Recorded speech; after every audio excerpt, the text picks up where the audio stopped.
And it is now time to learn about familiars.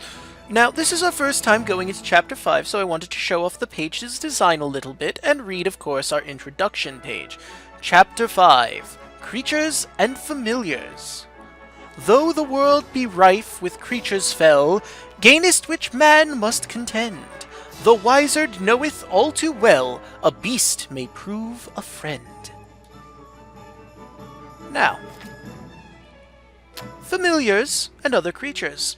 Your journey as a wizard will inevitably bring you into contact with all manner of magical creatures. While most will present an obstacle to your progress, others may yet become your familiars, stalwart companions that will accompany you on your travels and aid you in battle. This chapter introduces many of the most common creatures and provides direction on how they may be persuaded to become your familiars. Now, we don't have the ability to make monsters in the wild our familiars yet, so we won't be covering that until a later lesson. When we do get the ability to make familiars our friend, we'll come back to this section so I can teach you more about that. But moving on, what is a familiar? Creatures are sentient beings that are born from the hearts of living things. There are many different species in the world, certain of which can be usefully be employed by wizards as familiars. Since familiars are often born from human hearts, many think that all familiars are created in this way. This is not the case. However, most creatures can become familiars, irrespective of their provenance. Anything with a heart, in the sense of a soul or spirit, can give rise to a creature, including animals, plants, stars, and even certain man-made objects. Note that while creatures not born of humans are considered wild, this does not preclude them from becoming familiars. It is simply a matter of approaching them in the correct manner. This is the most important step is making a creature your familiar is giving it a name. Naming creatures, a bond between wizard and creature, and once you've formed this bond with a creature, it will willingly take up residence in your cage and become your familiar. And here we have a picture of them going into a wizard's creature cage. Key points. Creatures are born from the hearts of living things. All living things are capable of producing creatures. Serenading and naming creatures makes them your familiars, allowing them to be kept in your creature cage. Now we're going to move on to the next section, which I will be right back once we go to that section. Alright, and this is our next section. I'll be reading through from page 152 to 157, starting with the creature cage. Once a familiar has been acquired, it is imperative that it is immediately housed in the creature cage. Don't worry if it seems too big. Familiars are capable of shrinking temporarily in order to fit inside. The creature cage offers a stimulating environment in which your familiars can train and relax.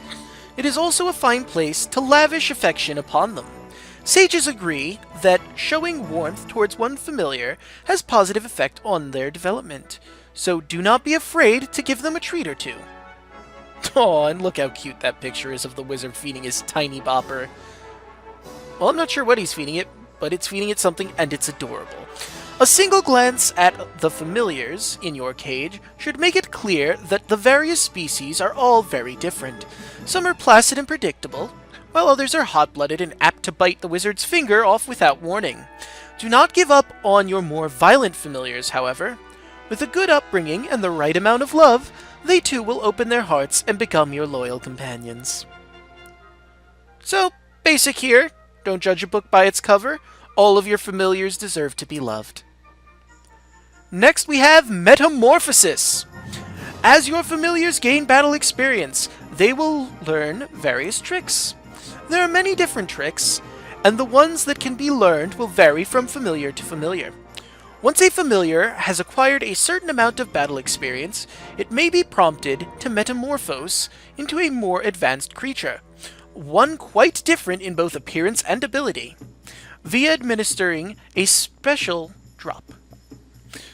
The more types of familiar undergo a metamorphosis, the stronger it will ultimately become. When a familiar metamorphoses for the first time, it will assume a second form consistent with all other creatures of its type. When it metamorphoses for the second time, however, it will assume one of two different final forms.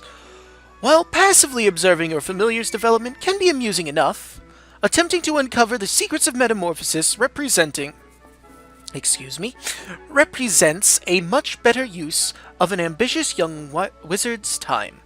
And here we have a basic layout of it. We have the first metamorphosis. This is what the bat looks like first. Then it becomes this. Then you have a choice to evolve it either to that one or that one.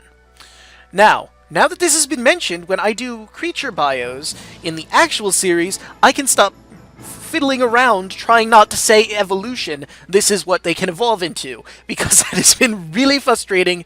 You have no idea. Anyway, glims. Enemy creatures will occasionally drop glowing orbs known as glims during battle. There are various types of glim, each one having a different effect on the wizard who collects it. Green glims, for example, restore some vitality, while blue glims restore magical power. Do note, however, that the effects of the rarest and most powerful glims will vary according to the wizard or creature that collects them. Be sure to bear this in mind during battle. Now, to our next page, we go over familiar signs. Every creature is aligned with one of 4 celestial signs: sun, star, moon, and planet, each with its own distinct characteristics. Of these, a small minority of creatures are aligned with special, doubly powerful signs known as twin signs. A creature's sign has a notable effect on its performance in battle. Creatures aligned with the sun sign, for example, are effective against those aligned with the moon sign, but ineffective against those aligned with the star sign. While creatures of a given species are commonly share a sign, this is not always the case, as other factors, such as habitat, also influence the alignment. Finally, while a familiar's signs may affect its growth and metamorphosis, it is important to remember that battle experience is the most important factor in any familiar's development. And here we have a list of the signs and their effects. Creatures of the sun are proficient in fire-based attacks and are fairly difficult to put to sleep. So if you're fighting an enemy you know puts things to sleep, send out your sun familiar. Star. Creatures are proficient at storm-based attacks and are somewhat resistant to poison. So if you fight any sort of poison familiar, or well, I should say poison creatures, send out your star familiar. Moon creatures. Creatures are proficient at water-based attacks and are fairly difficult to confuse. I find this interesting because you'd think the things that are based on moon would be resistant to sleep, but then again, I suppose since most people go to sleep at night, it's probably... No, never mind. It makes perfect sense that sun enemies would be resistant to sleep. But let's move on.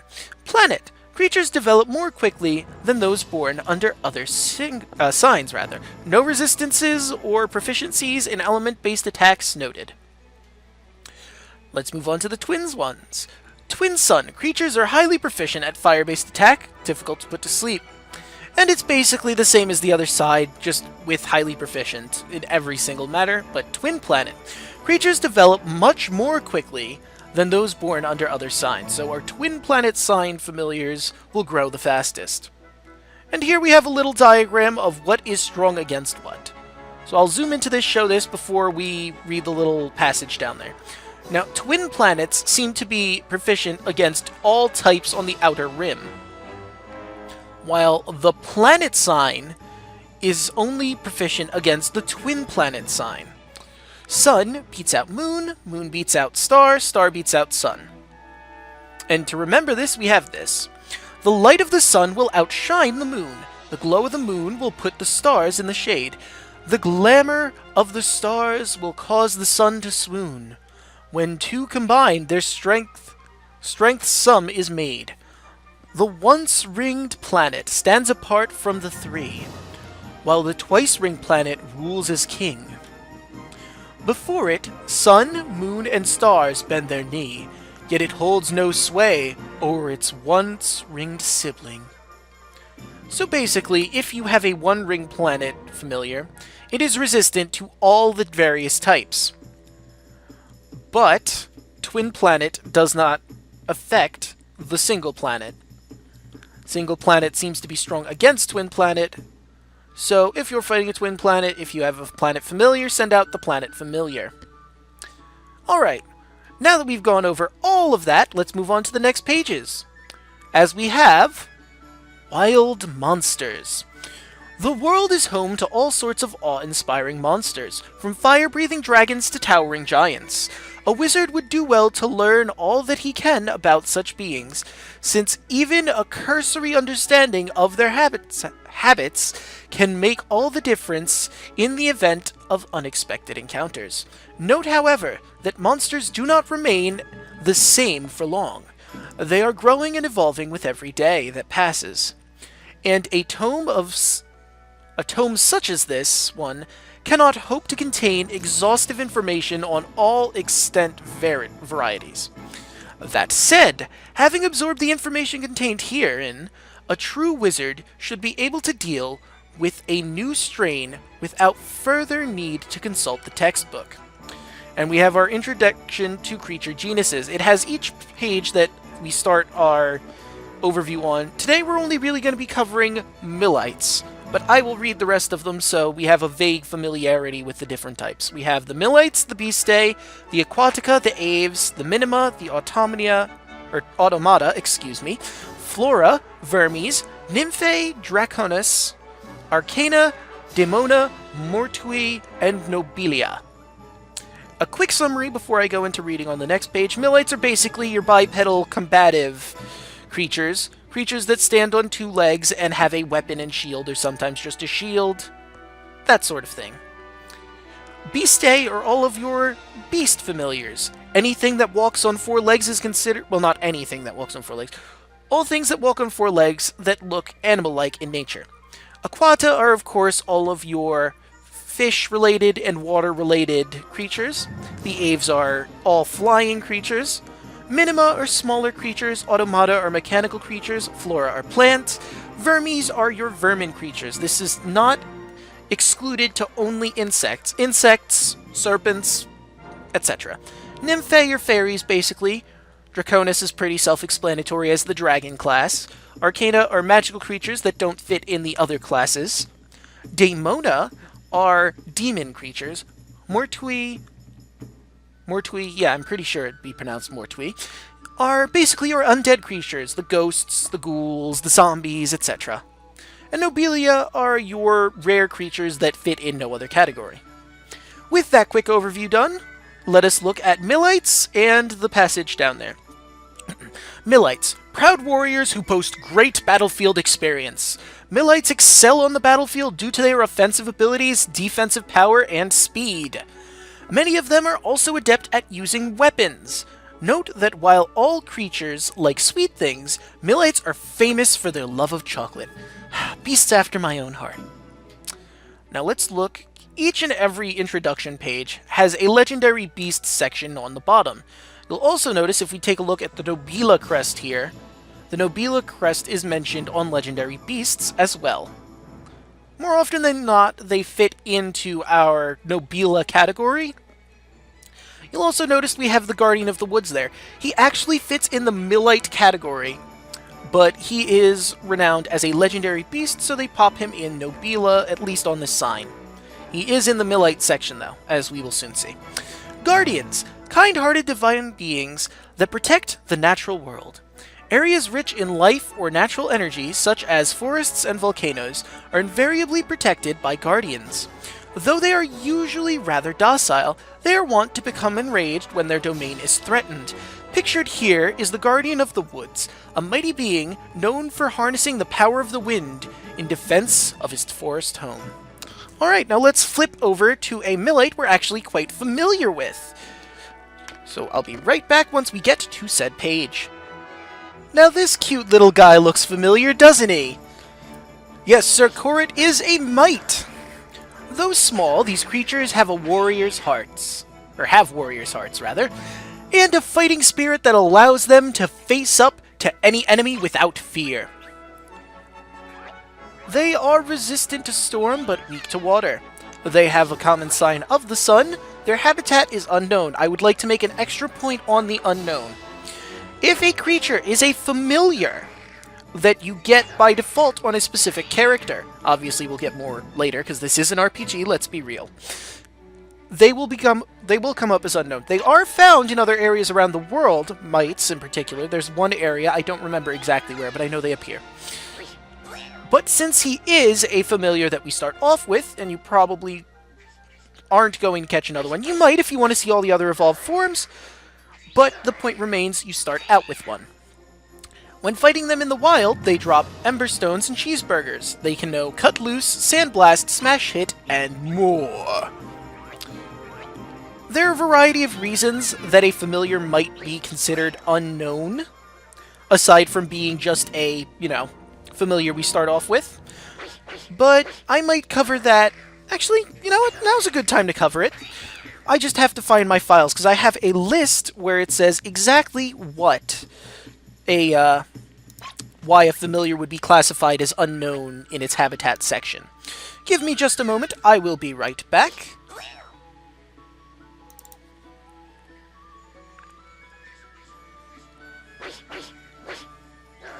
Probably should have stopped the recording, but oh well.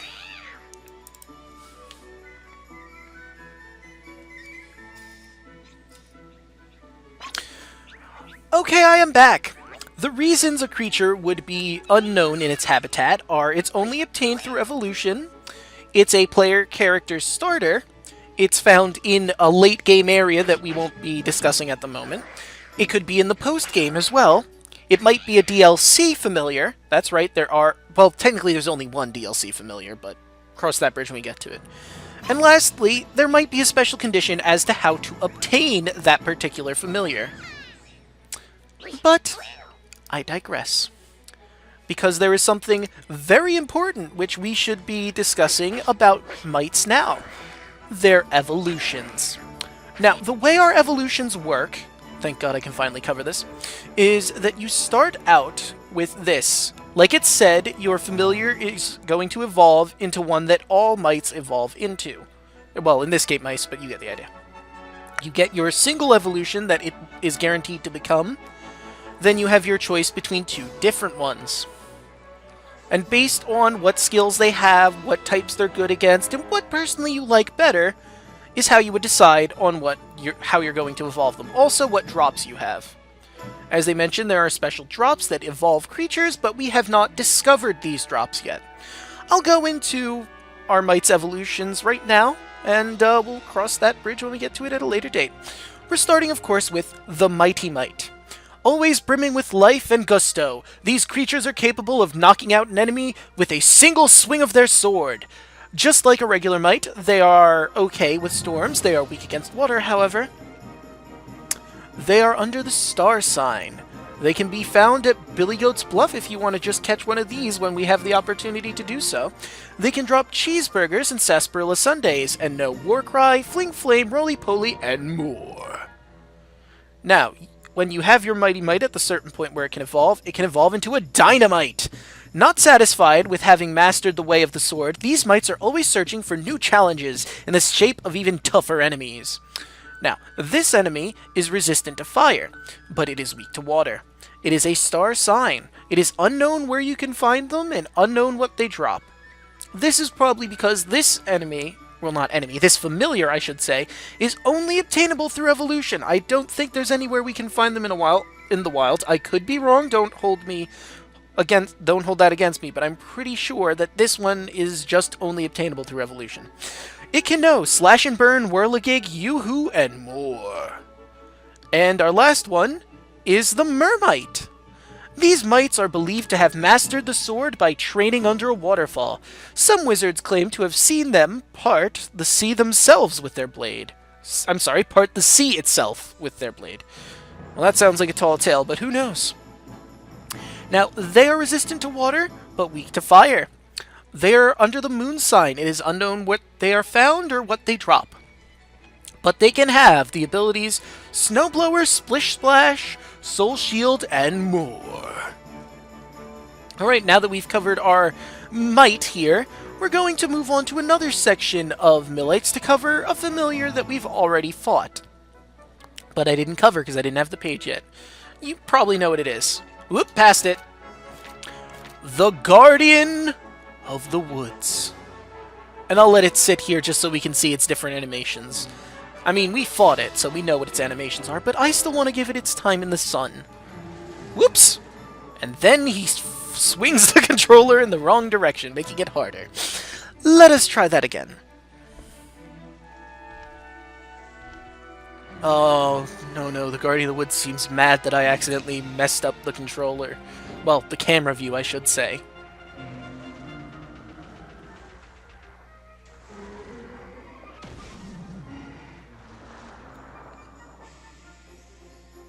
I'll let you continue, don't worry. I think he's done with his little romp. Yes, alright, so let's continue. The Guardian of the Woods. A divine being who has protected the deep dark wood since time immemorial. Though generally peaceful and rather passive, it becomes wild and irrational when angry, pounding the earth with such fury that all around it are brought to their knees. It is okay with storms, resistant to it, but it is in fact weak to fire, as we discovered in my battle with it where I launched nothing but fireballs at it. Now, its sign is unknown, but its habitat is, and it is in the deep dark woods, as we all saw. It drops the Spirit of the Woods, and that's all that we know of what it drops. Now, its notable attack is it brings both arms crashing down onto the ground, producing a gust of wind that blows enemies off their feet. And that's all we have on bosses. Now, when we encounter more bosses, more often than not, they will be in the Wizard's Compendium.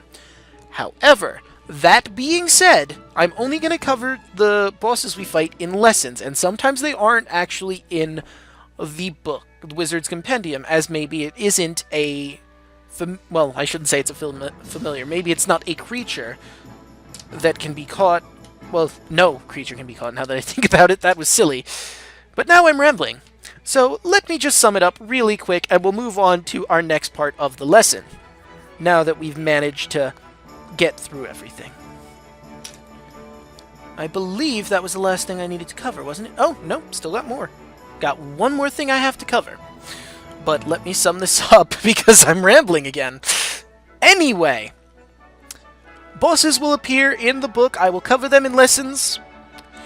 Not every boss will appear because it is not a creature. Now, let's move on to the next page before I fumble some more. Alright, and this is our last section we're covering on familiars for this lesson. Then we move on to the story at the end of the book that we received from the Forest Guardian. Every creature has a weakness. Knowledge is power. Each creature has its own strengths and weaknesses, much like each wizard. Unlike wizards, however, such attributes are largely determined by a creature's genus and species. Ulk, for example, have been found to be highly susceptible to poison. Many wizards have observed their pronounced reaction to both natural and man-made toxins. Automata, on the other hand, are generally resistant to poison, but suffer badly when subjected to electrical attacks, which disrupt their inner workings and prevent them from operating correctly. Elemental traits of this kind can vary widely within a genus, and even between metamorphically linked species. This is due to the fact that some creatures knowingly sacrifice their affinity with one element in order to increase their affinity with another during metamorphosis. One only need compare a fire ogre and a water ogre to comprehend the development consequences of such a choice. Creature attributes are therefore extremely varied. Remembering a creature's strengths and weaknesses and adjusting one's plan of attack accordingly is no mean feat. But the Wizard's Companion is here to help. This volume contains extensive information on various enemies' most important characteristics, so be sure to consult it prior to battle. Such knowledge may save your life. Finally, it should go without saying that no single attack, spell, or strategy will prove equally effective against every enemy. There are no shortcuts in Wizardry. Only through study and training can one hope to become a sage. But with all that said and done, we move on to the story we got for some well enjoyable reading. Let us go. Before we go to the story that we're about to go to, I wanted to open up on the actual introduction page to Chapter 6, where our tale will be. Chapter 6, 12 Tales of Wonder. Be they comical or tragic, tall tales beside the fire are much akin to magic, in the wonder they inspire. Now, let's go to our story, which is actually the second story that's in this section of the book. Go figure. The second tale, The Squirrels and the Bramble, Protectors of the Forest. Once upon a time, the whole world was lush and green, and covered in countless forests. In the mild days of spring, children would play in their clearing, making necklaces from wildflowers, while in summer they would take shelter from the sun under the ancient trees. And in the autumn, of course, they would pick and eat their juicy fruits. Indeed, forests have always been important to youngsters, being carefree places in which to play with gay abandon. But what do you know of the forest guardians? Every forest has one. They are believed to be godlike creatures that protect the woods they inhabit, as well as the creatures that dwell within. But how do these guardians come into existence?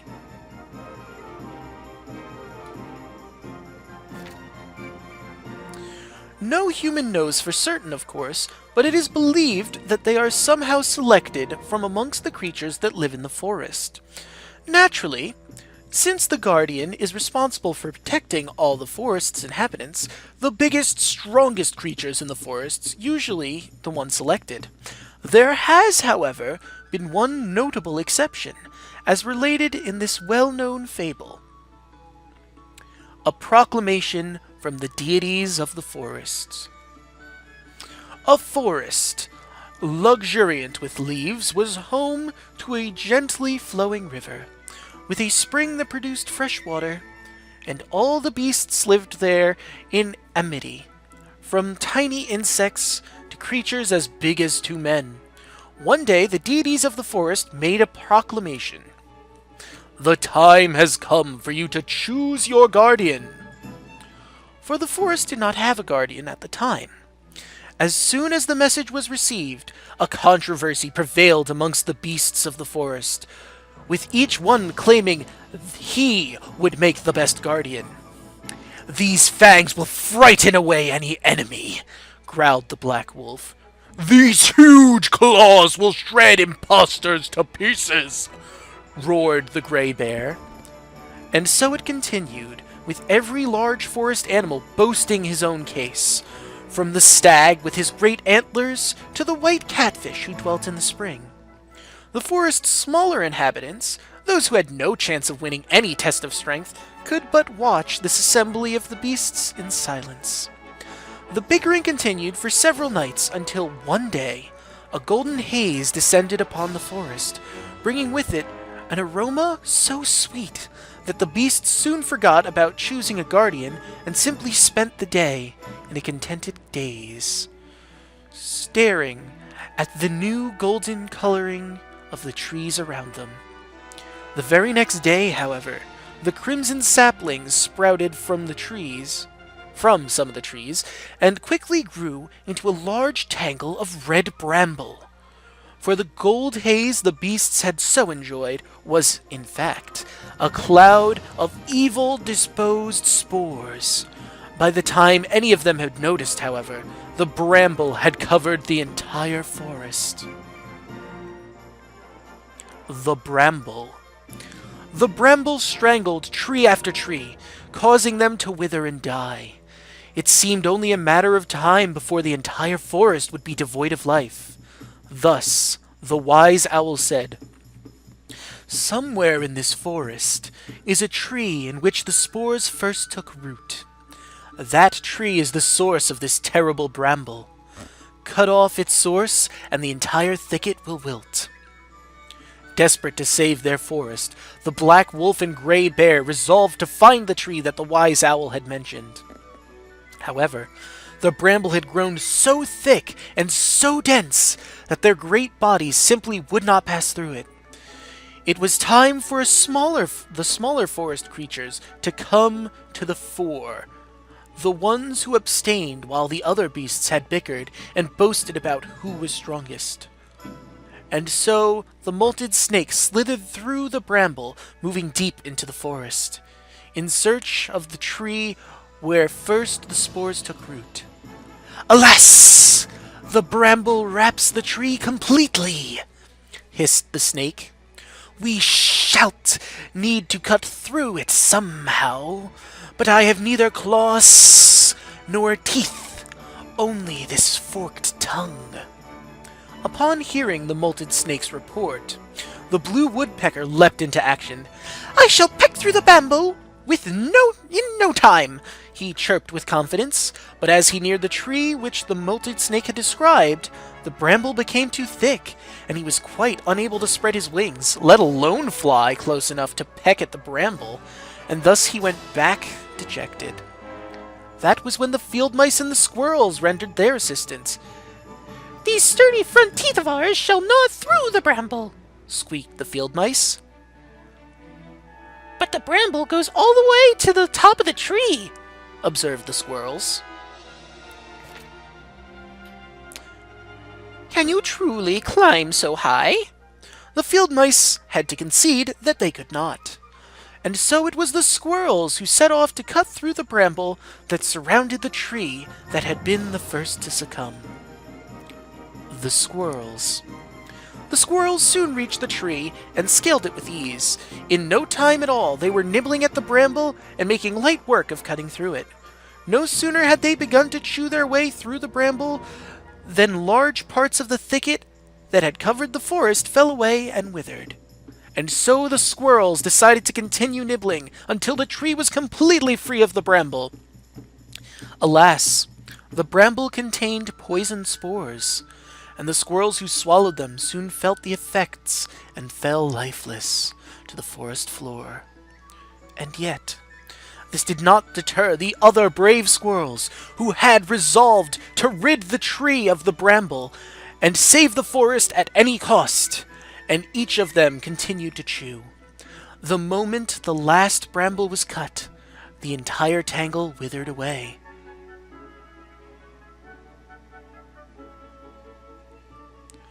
The last remaining squirrel fell from the tree, dashing its head upon the ground. The squirrels had saved the forest. When the black wolf and gray bear were finally able to wade through the dead bramble, they came across the bodies of the dead squirrels and let out terrifying cries. The Guardian. As the animals' cries rang out, the squirrels' souls floated from their bodies as pure orbs of light. The black wolf and gray bear watched in amazement as the orbs floated into a hollow in the tree, bringing it back to life. The deities of the forest had spoken. The squirrels were the forest's true guardians. Though they were among the smallest and the weakest of the beasts, their courage was greater than all of the largest creatures. Size has no bearing on a creature's stature. The end. What a marvelous story. But with that, we end our lesson for today here. See you guys in the next one. Keep up your studies.